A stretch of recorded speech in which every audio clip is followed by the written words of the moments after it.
Hello friends, good evening. Welcome to my YouTube channel Shikshak Path from aspiration to teacher. आज की video में हम CTET paper first के EVS part का analysis करते हैं। चलिए शुरू करते हैं। क्वेश्चन है 61। प्राथमिक स्तर पर पर्यावरण अध्ययन की कक्षा में निम्नलिखित में से कौन सा प्रकरण चर्चा करने और अनुभव साझा करने के लिए सबसे उपयुक्त होगा। ऑप्शन दिए गए हैं। पानी के प्रयोग और घनत्व की अवधारणा, पानी के प्रयोग और घुलनशील वस्तुएं, दांडी यात्रा और वाष्पीकरण की अवधारणा, या फिर पानी की सुविधा सभी को बराबर नहीं मिलती। 61 का थर्ड ऑप्शन करेक्ट है। अगला क्वेश्चन है 62। पर्यावरण अध्ययन के एक शिक्षक को अपनी कक्षा की गतिविधियों के संबंध में बच्चों के स्थानीय संदर्भ को शामिल करना चाहिए। स्थानीय संदर्भ को शामिल करने के लिए एक शिक्षक को निम्नलिखित में से क्या ध्यान देना चाहिए।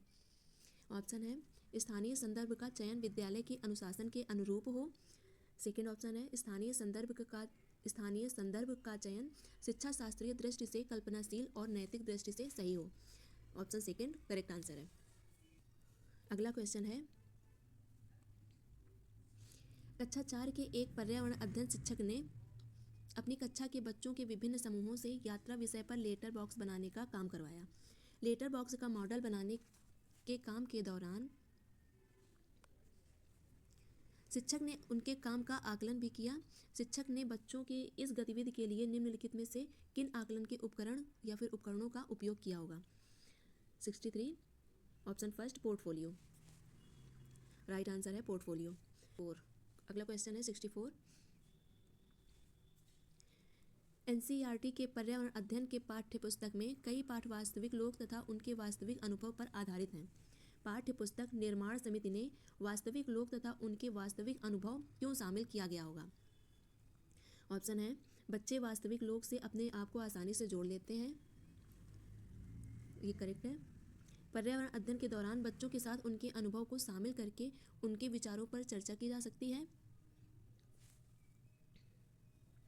ये भी सही है। यह विचार सुदृढ़ करने में सहायता मिलती है कि पर्यावरण अध्ययन केवल, यहाँ पे केवल लगा हुआ है, इस वजह से ऑप्शन गलत है। कक्षाओं में एवं पाठ्य पुस्तकों से ही हो सकता है, ये ऑप्शन गलत है। ऑप्शन डी है वास्तविक लोग तथा उनके अनुभव बच्चों को प्रेरित करते हैं, डी ऑप्शन सही है। ए बी और डी फर्स्ट ऑप्शन में है, फर्स्ट ऑप्शन करेक्ट आंसर है। अगला क्वेश्चन है कर्नाटक के सीमांतवर्ती राज्य हैं। कर्नाटक के सीमांतवर्ती राज्य हैं। ऑप्शन फोर्थ है केरल, आंध्र प्रदेश और Telangana. Option fourth correct answer है। अगला क्वेश्चन है पर्यावरण अध्ययन की पाठ्य पुस्तकों में पर्यावरण से संबंधित बहुत सारी कविताएं हैं। शिक्षक को बच्चों से भी कविताएं बनाने के लिए कहना चाहिए। निम्नलिखित में से कविताएं लिखने से मुख्य रूप से कौन सी प्रक्रिया कौशल का विकास होता है। रचनात्मक अभिव्यक्ति, पेशीय कौशल, अधिगम कौशल या फिर अभिसारी कौशल। तो 66 का फर्स्ट ऑप्शन सही है, रचनात्मक अभिव्यक्ति। अगला क्वेश्चन है 66 के बाद 67।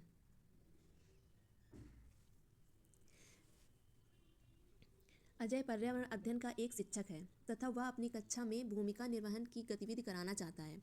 निम्नलिखित में से कौन सा मुद्दा बच्चों के लिए भूमिका निर्वहन के लिए सबसे उपयुक्त होगा।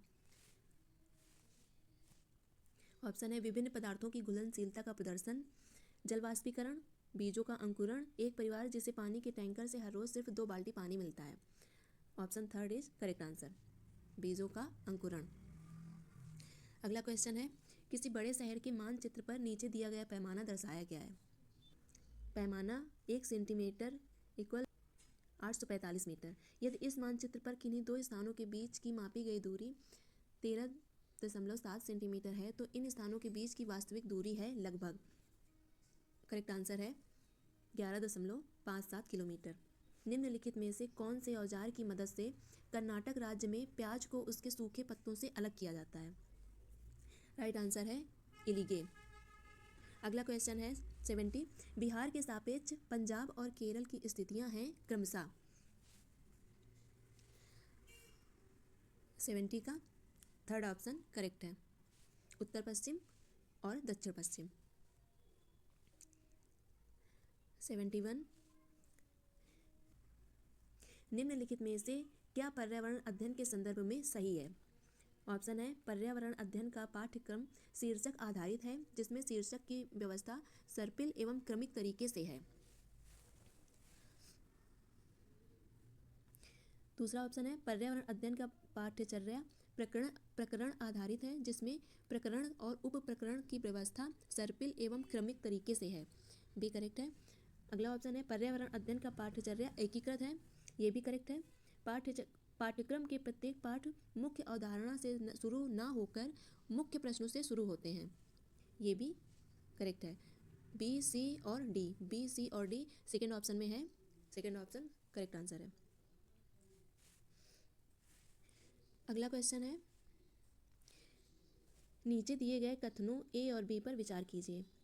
स्लॉथ दिन के करीब 20 घंटे सोते हैं, ये गलत है। कथन बी लगभग जीवन के 20 वर्ष के अपने पूरे जीवन में वे मुश्किल से 5 पेड़ों तक ही घूम पाते हैं, ये भी गलत है। ए और बी दोनों गलत हैं, ये फर्स्ट पे ही है, तो 72 का फर्स्ट ऑप्शन राइट आंसर है।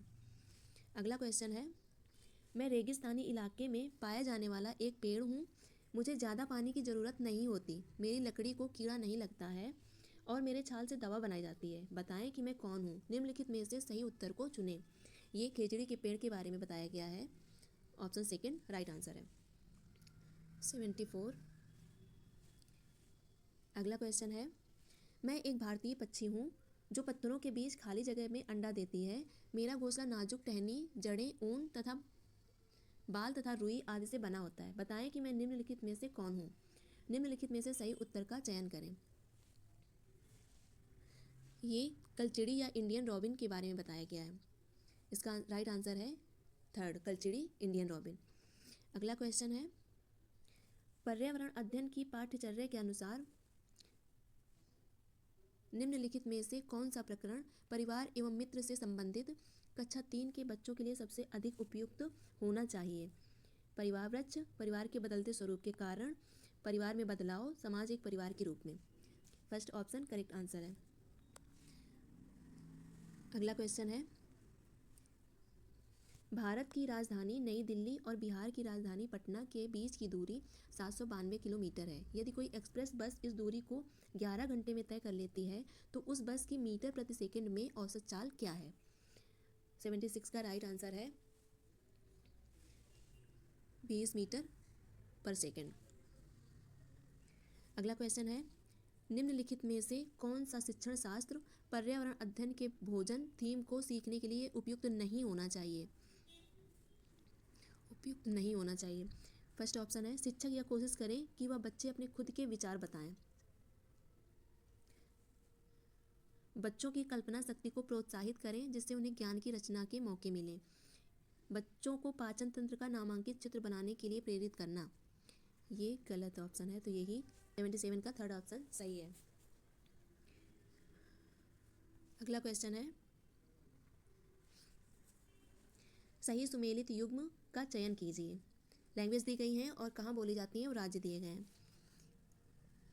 ऑप्शन ए का बी किस में है? फर्स्ट में। बी का फर्स्ट गोवा, कोकड़ी गोवा में बोली जाती है। 78 का राइट आंसर है फर्स्ट। अगला क्वेश्चन है नीचे दिए गए कथनों ए और बी पर विचार कीजिए। कथन जानवर जिनके कान दिखाई देते हैं उनके शरीर पर बाल होते हैं, ऐसे जानवर बच्चों को जन्म देते हैं। कथन ए सही है। कथन बी जानवर जिनके कान दिखाई नहीं देते हैं और जिनके शरीर पर बाल नहीं होते हैं वे अंडे देते हैं। कथन बी भी सही है। तो ए और बी दोनों गलत है, ये गलत है। ए सही है परंतु बी गलत है, ये भी गलत है। ए गलत है परंतु बी सही है, ये भी ऑप्शन गलत है। ए और बी दोनों सही है। 79 का फोर्थ ऑप्शन सही है। अगला क्वेश्चन है प्राथमिक स्तर पर पर्यावरण अध्ययन की क्या सार्थकता है? निम्नलिखित में से सबसे उपयुक्त विकल्प चुनें। यह बाल केंद्रित है, सही है। इसका केंद्र बिंदु बच्चों को पर्यावरण पढ़ाना है ऑप्शन सी, पर्यावरण अध्ययन बच्चों को उसके पर्यावरण का अनुभव करवाती है, ये भी सही है। इसका उद्देश्य बच्चों में सकारात्मक अभिवृत्ति, समस्या समाधान, कौशल और मूल्यों का विकास करना है। ऑप्शन डी भी सही है। तो ए, सी और डी, ए, सी और डी ऑप्शन थर्ड में है। थर्ड ऑप्शन करेक्ट आंसर है। अगला क्वेश्चन है, रिक्त स्थान भरिए। यूरिया अकार्बनिक उर्वरक, गाय का गोबर, जैविक खाद। जैविक खाद एक ही ऑप्शन में है, थर्ड में। थर्ड ऑप्शन करेक्ट आंसर है।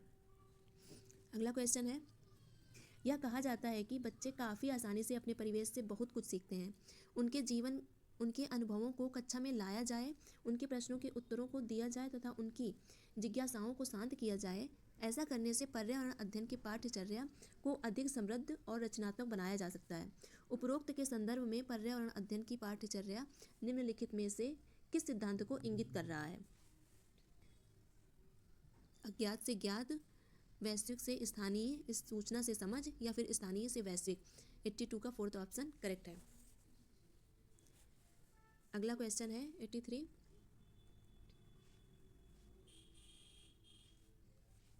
एक शिक्षक अपनी कक्षा में एक प्रयोग का प्रदर्शन करके दिखाता है कि किस प्रकार से एक शीशे के ऊपर सांस छोड़ने से वह धुंधला हो जाता है। इस प्रयोग के द्वारा पर्यावरण अध्ययन शिक्षण के कौन से सामान्य उद्देश्य को प्राप्त किया जा रहा है? बच्चों को हवा, ठंडी या गर्म की अवधारणा समझाना, सांस लेने और छोड़ने की अवधारणा को समझाना, बच्चों को प्रयोग प्रदर्शित करके दिखाना, या फिर अवलोकन, वर्गीकरण और निष्कर्ष निकालने आदि प्रक्रियाओं के माध्यम से बुनियादी संज्ञानात्मक और गत्यात्मक कौशल प्राप्त करने के लिए खोजबीन से जुड़ी और हाथों से करने वाले कार्य में बच्चों को संलग्न करना। Option fourth is correct answer. अगला क्वेश्चन है,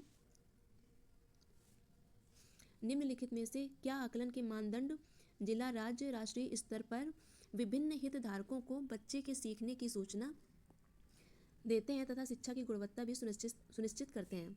ऑप्शन है, सीखने के उद्देश्य, सीखने के प्रतिफल और दक्षता, सीखने के विशिष्ट उद्देश्य। राइट आंसर है सीखने के प्रतिफल और दक्षता, थर्ड ऑप्शन। अगला क्वेश्चन है, निम्नलिखित प्रश्न में कथन और कारण दिया गया है। कथनों को ध्यान से पढ़ें और निम्नलिखित में से सही विकल्प का चयन करें।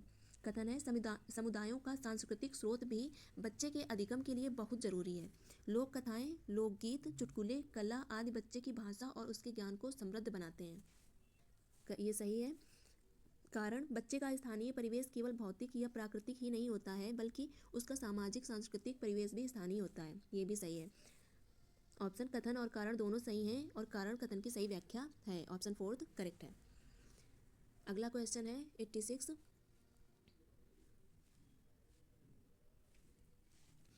दिए गए कथनों को ध्यानपूर्वक पढ़िए एवं सही विकल्प चुनिए।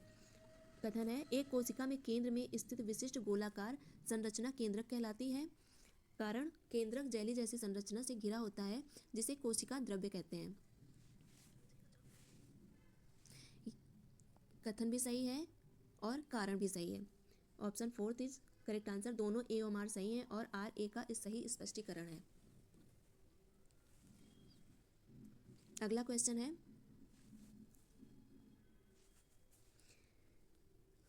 अभिकथन ए तथा कारण आर को ध्यान से पढ़ें। अगर अलग अलग क्षेत्रों का इतिहास देखें तो हमें पता चलेगा कि किस तरह विभिन्न सांस्कृतिक प्रभावों ने वहाँ के जीवन और संस्कृति को आकार देने में मदद किया है। आर है, इस तरह से कई क्षेत्र अपने विशिष्ट इतिहास के कारण विविधता संपन्न हो जाते थे। उदाहरण के लिए लद्दाख एवं केरल। निम्नलिखित में से सही विकल्प चुनें। फर्स्ट है, दोनों ए एवं आर सही हैं किंतु आर ए की व्याख्या नहीं करता है। ये कथन और कारण दोनों ही सही हैं। ऑप्शन फोर्थ करेक्ट है। दोनों ए एवं आर सही हैं तथा आर ए की व्याख्या करता है। अगला क्वेश्चन है, निम्नलिखित अभिकथन तथा कारण को ध्यान से पढ़ें तथा सही उत्तर का चयन करें। कथन है, काम करने वाली मधुमक्खियों के बिना ना तो छत्ता बनेगा और ना ही शहद इकट्ठा हो पाएगा। कारण, नर मक्खी छत्ते के लिए बहुत खास काम करते हैं। ऑप्शन ए सही है। नर मक्खी छत्ते के लिए बहुत खास काम करते हैं, ये ऑप्शन गलत है। ए सही है किंतु आर गलत है, ये ऑप्शन सही है, ऑप्शन सेकेंड। Question number 89। एक व्यक्ति 30 अप्रैल 2022 को नई दिल्ली से राजधानी ट्रेन में सवार हुआ और 1 मई 2022 को भुवनेश्वर पहुंचा। ट्रेन नई दिल्ली से 5 बजे रवाना हुई और 1 मई 8 बजे भुवनेश्वर पहुंची। रेल मार्ग से नई दिल्ली और भुवनेश्वर की दूरी यदि 1701 किलोमीटर है तो इस यात्रा के दौरान ट्रेन की औसत गति थी। 89 का राइट आंसर है 63 किलोमीटर प्रति घंटा। अगला क्वेश्चन है,